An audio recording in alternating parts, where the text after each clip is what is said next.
I just checked and I am currently in the middle of 27 series. I've been basically influenced so much by a lot of the bookish content creators here on YouTube, Instagram, kind of TikTok, with a bunch of great book series. So I'm in the middle of 27 now.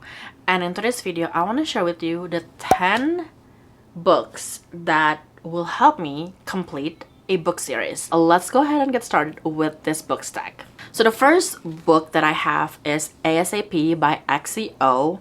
Technically, they're not really a book series, but they are kind of like a companion to each other. I decided to kind of lump them together. The first book in this book series is called XOXO, and that one is about Jenny, who is a Korean American high school student who decided to basically finish up her senior year of high school in Korea because her mom is going to stay with her grandma in Korea because her grandma is kind of sick.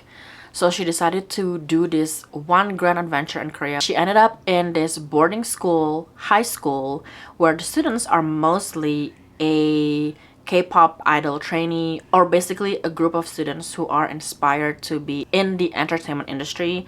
And she met one guy who is in a K-pop band, and all of her friends in this school are either a singer, an actor, or an actress. Basically, they are going to the entertainment industry, but also at the same time finishing up their education in this school. It's really cute. It's one of the happiest books I read in 2025, and this one is, like I said, the companion book. I guess the second book in the book series. This one is going to be about Sori, who is the roommate of the FMC in the first book, and she actually was entangled with the other member of the first book's MMC K-pop band. I hope that makes sense. So they used to date, they're not dating anymore because her mom is actually, I think, the president or the director of this record label that this K-pop band is under. I'm pretty sure. So her mom did not approve of her relationship with this other guy. And I think this is kind of like a second chance romance. I think they are going to maybe be friends again, getting closer again, and hopefully they work out whatever it is that make them break up in the first place, which is, I think in this case, is her family. But we shall see how this story will unfold. I cannot wait to read this one, hopefully this year, so I can finish yet another book series. This next one is actually a new book that just came out, I think in February or maybe January, I'm not really sure, but this is the second book in I don't remember what the series is called, but the first book was First Time Caller, and this one is called And Now Back to You by B.K. Borison. I read the first book, First Time Caller, last year, I think in November. I did not like it as much. I feel like I like Good Spirits way more than First Time Caller. However, this one was inspired by When Harry Met Sally, which is one of my favorite romance movies of all time. I'm not really gonna put my expectation really high. I don't think it's gonna be exactly like the movie. So hopefully going in, I don't have that high expectation. But this one is about Jackson and Delilah. And I think they were both meteorologists. They are basically working for a different company, but I think there's a big storm in Baltimore, and both of them were assigned to work together to report on the storm. And I'm pretty sure something will happen when they go out and about in the field.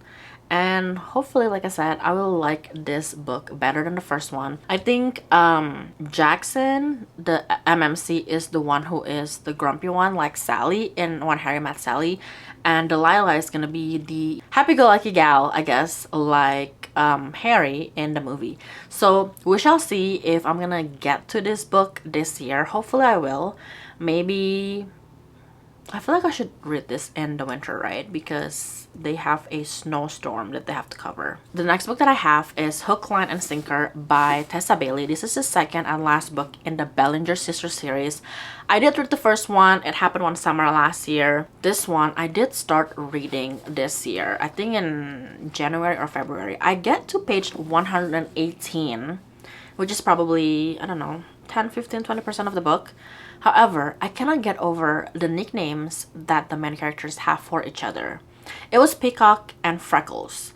And the thing is, they use these nicknames all the time when they just casually conversing with each other. And I just don't like the nicknames. I feel like it's just being overused throughout the book, and I wish I could get over it. I have tried to actually just read the nicknames as their actual names, but it didn't really help. So I'm hoping that maybe I will pick it up again in the summer or something, and hopefully I have a better reading experience. I kind of marked this book as DNF, but I don't know, we shall see. So the next book that I have is Totally and Completely Fine by Alyssa Sussman. This is basically the companion book of Funny You Should Ask, which I read I think in February, so like just last month. I do enjoy the book. It kind of reminds me of Katherine Center's The Rom-Commers and Bodyguard kind of combined together, because the main characters, the guy is an actor, the woman is a journalist, and there's a lot of things going on. I do love that book actually, so I cannot wait to read this book. The main characters of this book is actually mentioned in the first book. The MMC is the actor colleague of the MMC from the first book, and the FMC is the MMC's sister from the first book. I think she is a widowed single mother who lives in a small town, and she owns a bookstore with her mom, and the guy is a famous actor. So I cannot wait to read this one. I think this also have a reverse age gap romance. I mentioned this many times on my channel before, but usually I don't like reverse age gap romance trope that much. However, all of the books that I've read that has that trope actually work for me. It was Part of Your World by Abby Jimenez, and I think there's one other book that I kind of forgot what it was, but hopefully this trope would work as well with this book. But I do like Alyssa Sussman's writing, so I hope I will like this book as well. So the next book that I need to read to finish a series is One Golden Summer by Carly Fortune. This is technically the companion for Every Other Summer, is that what it's called? I read that book last year in the summer, and I think I'm gonna add this book into my summer 2026 TBR. I don't have it officially created yet, but this is gonna be the first book that I will add. So this one is gonna be about Charlie, who is the older brother from that first book. We learn so much about him and about his character and his personality and his quirkiness from the first book. So if you were gonna read this book, I would highly recommend reading that first book first.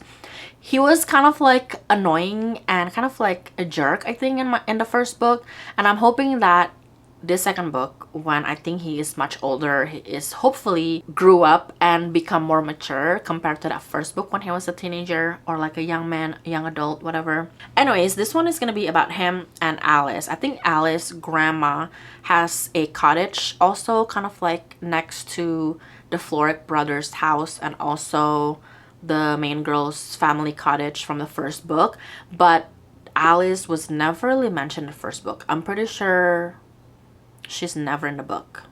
If she is, I probably forgot. But anyways, she kind of grew up visiting her grandma in the summer, and I think when she was a teenager, she captured a picture of the three of them, Percy, Charlie, and Sam, on their yellow speedboat, and I think that photo kind of kickstarted her career as a photographer. And she's coming back to, I forgot what the small town is called, but she's coming back to her grandma's cottage to help her recover from a surgery, and that is when she meets Charlie again. The next book that I need to pick up so I can finish another series is Two Twisted Crowns by Rachel Gillick. I read the first book, One Dark Window, I think in January, and I love that book so much. This one is a duology, so like I said, if I read this book, I will finally finish the series. But the first book, I just have to mention that it was just a very quick read, very fast paced, and I'm just curious on what's gonna happen next, that I keep flipping the pages to read them. I posted on Instagram when I was reading the first book, and a couple people DM me saying that the second book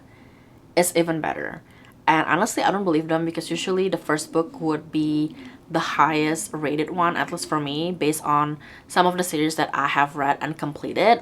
But I'm hoping that it will be true that this book is gonna be better, and hopefully it will give me kind of like the same vibe where it's fast paced and that I just cannot wait to see what's happening in the next pages, that I will flip through them and go through this book really quickly. And if you have read the first and this book as well, let me know what your thoughts are. The next book that I will need to pick up to finish another series is You've Found Oliver by Dustin Thau.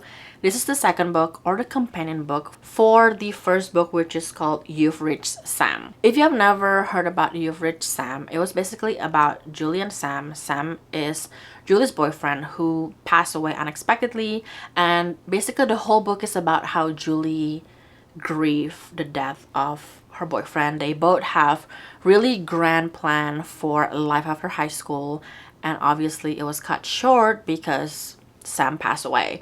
And this one is about Oliver, and I think, what is his name? Oliver and Ben. I think in the first book, Julie is the one who called Sam's phone number and Sam picks it up, which is kind of like weird. And in this book, I think Oliver, Sam's best friend, has been texting Sam's old number, and I think it's been distributed to Ben. So that is how I guess they met. And I cannot wait to read this book. I think I've been avoiding You've Reached Sam because I thought it was going to be really, really sad, when it's not really that sad in my opinion. I don't know if this book is also going to be emotional and sad. Hopefully not. It looks like it's going to be like a fun, cute story between Oliver and Ben. The next book that I have to pick up to finish the series is Can't Get Enough by Kennedy Ryan. This is gonna help me finish the Skyland series, which I love so much. If you're looking for kind of like an emotional romance book with a lot of like depths and just strong woman characters, I guess, look no further. Pick up the first book of the Skyland series. But I cannot wait to read this one because the main character of this third book has been mentioned quite a lot in the first and the second book, and her name is Hendrix. She is wealthy, she is single, she has no kids, she has this rich aunt vibe all over her, and that is who I am wanting to be in the next few years. I don't know if I'm gonna be as wealthy as her, but I just cannot wait to read about her story.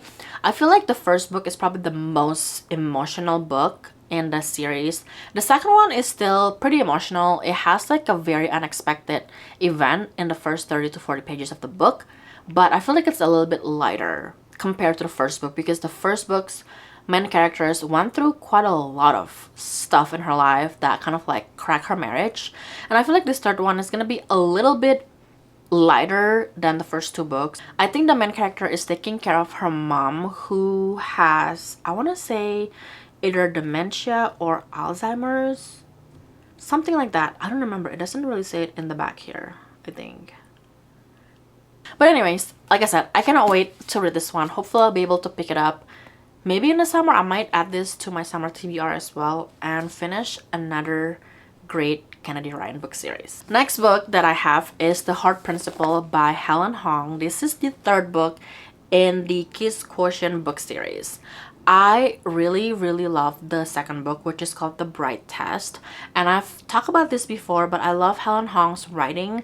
I think the way that she writes the emotional connections between the two main characters are really brilliant. Like, she write it in a way that we understand their deep thoughts. Not really, like, their connection is not really based on the conversation or banters that they physically like say out loud, but it's in the actions that they do for each other. The main reason why I've been avoiding this book is because Helen Hong's only wrote 3 books so far that have been published, and because I love her writing so much, I don't want to read this book because I know that this is gonna be the last one that I can read from her for now. However, I think a couple weeks or maybe a couple months ago, she posted on Instagram saying that she just submitted a new project to her editor, I believe, and that actually makes me want to read this even more because now I know she's gonna have at least one more book in the near future. So I cannot wait to read this one. This one also is in first person POV, because the first 2 books were in third person, and she was saying that this one was her more personal book for her, and I cannot wait to finally read this year. Alright, last but not least, we have Mate by Ailey Hazelwood. I read Bride sometime last year and I do love it, and this book series is my first, mega first type of books. I think that's the right term to use, but it was just very interesting to me, especially the first book, because like I said, I've never really read anything with vampire and wolf before, and because it is Ailey Hazelwood, I really like her writing. So it was a pretty quick read for me, and I'm hoping that I have the same reading experience with Mate. I heard that a lot of people like Mate way more than Bride, so that gives me hope that I will also love this book. I'm not sure if she's gonna write any more books in this universe. She definitely could, because there are other characters in the first book that I feel like could be a great main character if they were to get their own book. But as of right now, this one is the last book in the series, and if I read this, I will complete yet another series by Ailey Hazelwood. Alright, I have my work cut out for me. I definitely would love to finish at least half of this series this year. I feel like I could do more, I think, but there are so many books behind me that I do want to read as well. Let me know in the comment below which one is your favorite book series, and convince me to read your favorite.